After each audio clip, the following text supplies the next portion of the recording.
Most strategy sessions end the same way.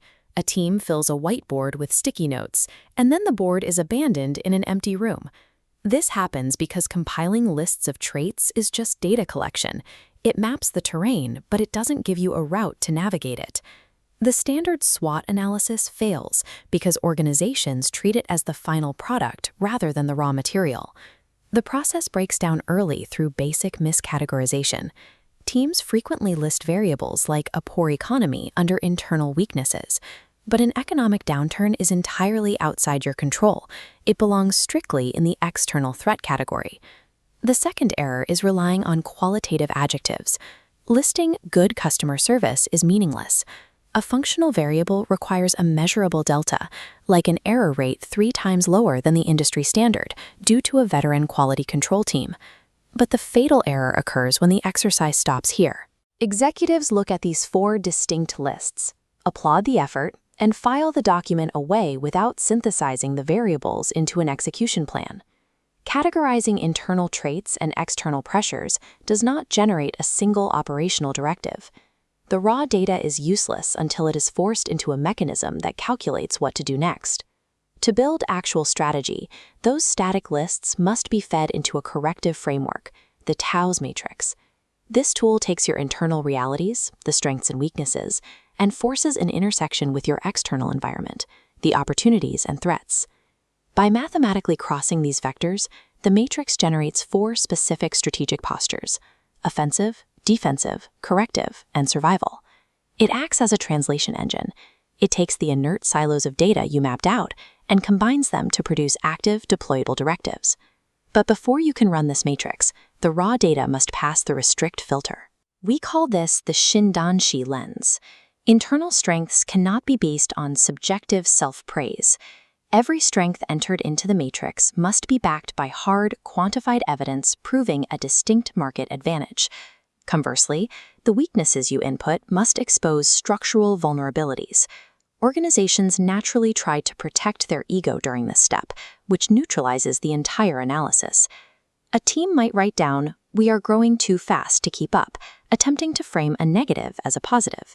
The operational truth, the data point the matrix actually needs, is we have critically insufficient cash flow to sustain operations. If you inject unfiltered, ego-driven data into the TOWS matrix, the resulting intersections will mathematically guarantee a flawed and unexecutable strategy. Let's apply this mechanical engine to a concrete reality. Take Siam Woodcraft, a B2B SME furniture manufacturer facing intense market pressure. First, we filter their internal realities.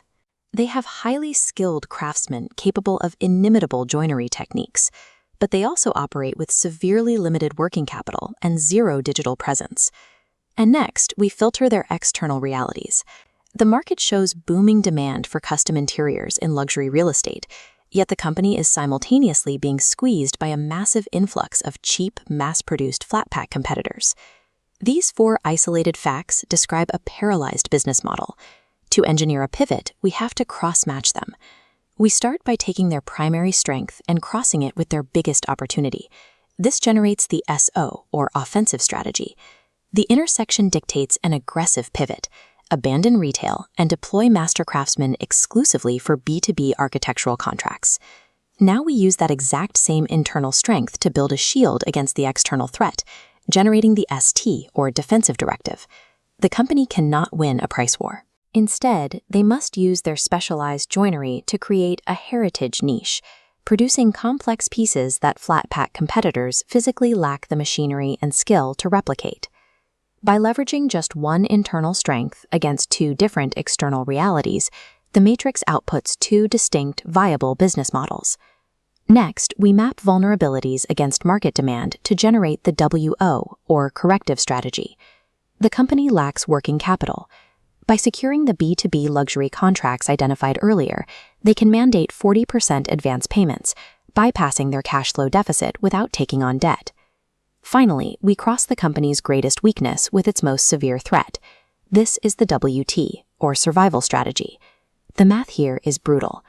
The lack of capital, crossed with underpriced competitors, dictates an immediate halt to all make-to-stock production.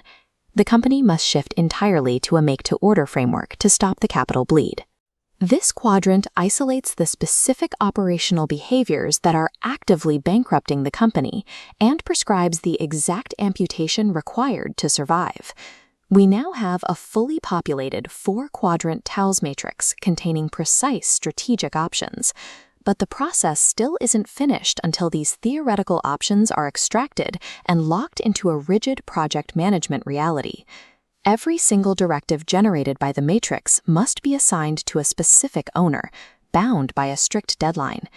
Any strategy that lacks clear accountability and temporal boundaries will remain an abstract concept, never translating into operational action on the floor. There is one final constraint. No organization possesses the capital, personnel, or bandwidth to execute all 4 of these strategic pivots simultaneously. You have the map, and you have the directives. The operational question now becomes, how do you mathematically determine which of these 4 strategies receives your limited resources first? Solving that requires moving beyond basic categorization and applying quantitative weighting logic. We have to score these factors, and that is exactly how we deploy the IFAS and EFAS methodologies in the next step.